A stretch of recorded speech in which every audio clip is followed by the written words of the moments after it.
Hello and good afternoon. I feel I need to talk about science and about the duality of nature around us. A lot of people think there's no open system to things. And we've been taught in science about thermodynamics and other things. There's a lot of different things we're taught in physics in the field that certain principles just don't change or they don't exist. We've been taught to think in a specific way. We've been kind of deceived because we're finding out now that you can't produce perpetual energy. They're doing it through magnets. And they've had these devices for over a century. We've had devices like this.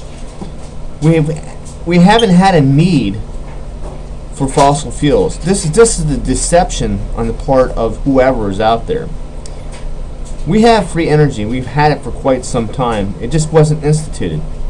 Because a big business, of course, they don't want you to not keep paying them the prices for energy, when energy itself is actually a free form.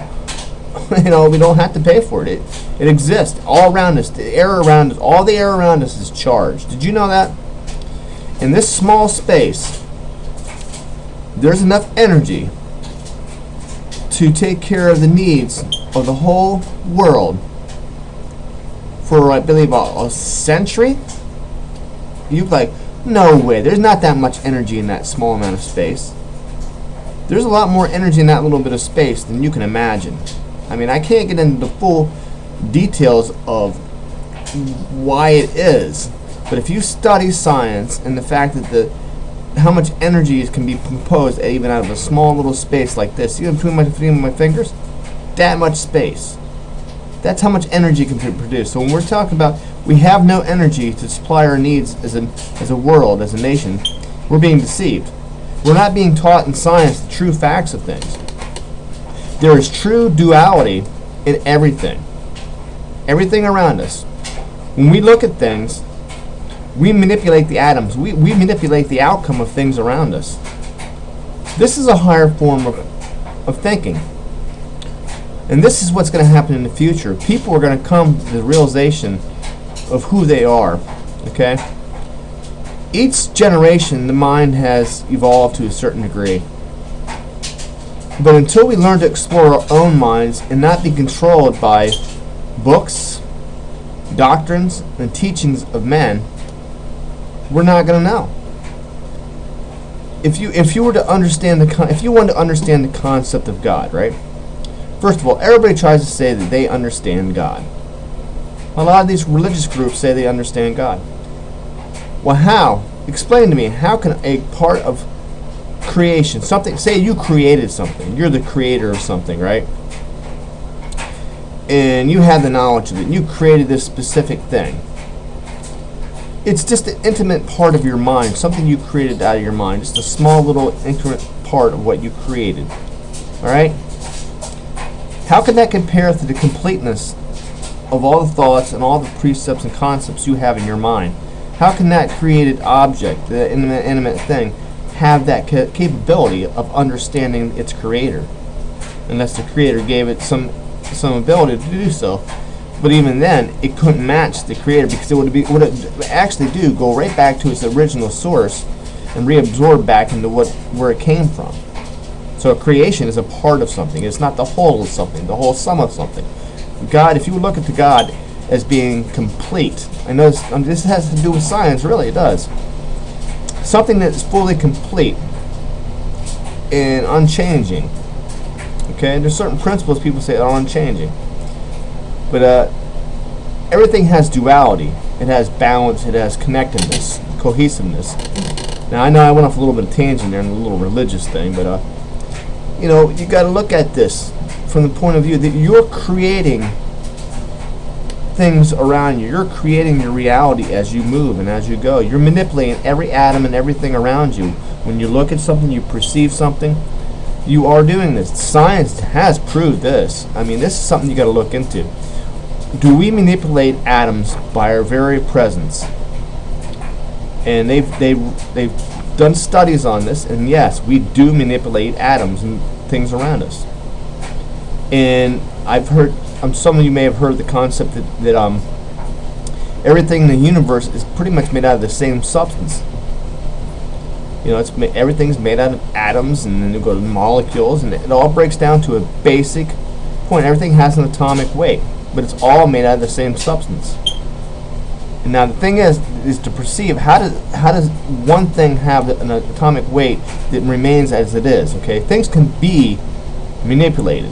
Okay, now going a little bit further in science, we've been told that it's not possible to mix species because the DNA is different within each species. But they've already been crossing genetic material between one creature to another to create another creature, or put those certain factors into another creature. Like say a human being, chimpanzee, they're 99%, their DNA is 0.999.8, something like that. We're similar to it. And I'm telling you right now, they're probably doing experiments right now that you have no knowledge of, mixing and splicing genes of all kinds of species, and that this is possible.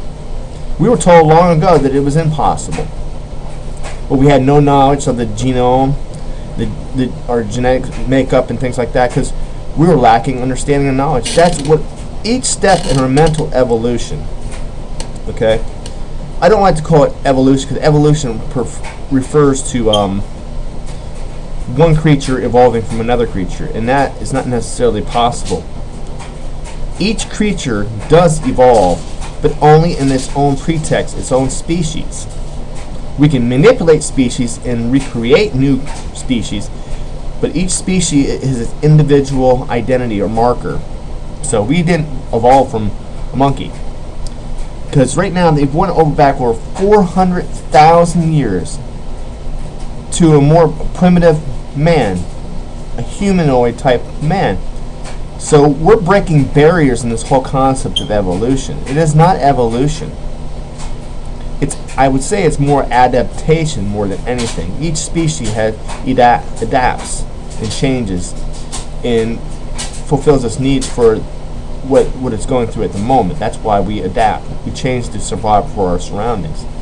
And I'm going off on a tangent again here. My whole basis was to explain to you that the science you were taught as a child, you were taught to form everything in a context, putting it in its place.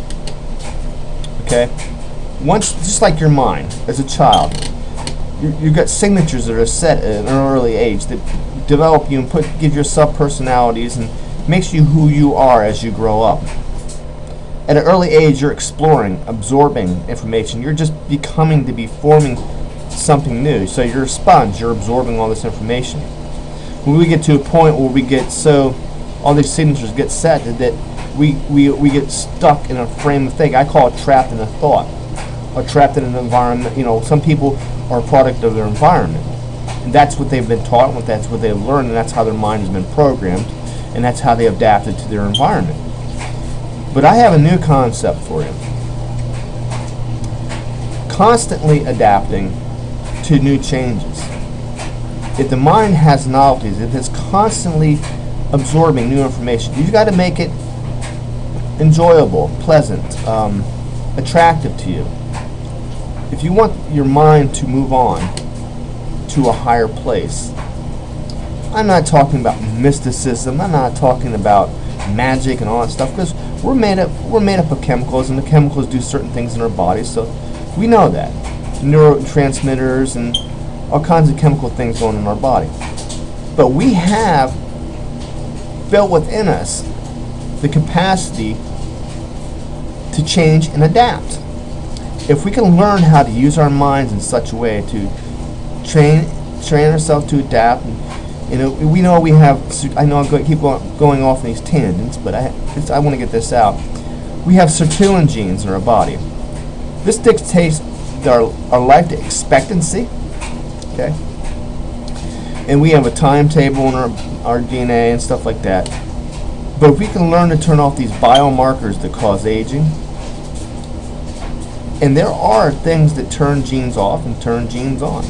If we could turn on the regeneration genes that we have in our body, we do have them, called sirtuin, and keep building on these sirtuin genes, we can live indefinitely. I'm not saying that injury and accidental death wouldn't be possible. What I'm saying is, in your state, you can maintain a healthy, vibrant life through millennia. There's always been stories of people living hundreds of years, but the environment around them was set in such a way that there was more oxygen, and there was a higher magnetic field and stuff like that caused people to be bigger and to live longer. You see all these pictures, you see of men being small throughout generations past. That's not necessarily true. There was a time where the earth, everything was big, everything was large, everything was growing, and they lived longer, you know. And what I'm trying to get at, the science that we've been taught by man is not concrete. It's not etched in stone. Our capacity, our way of thinking is not etched in stone.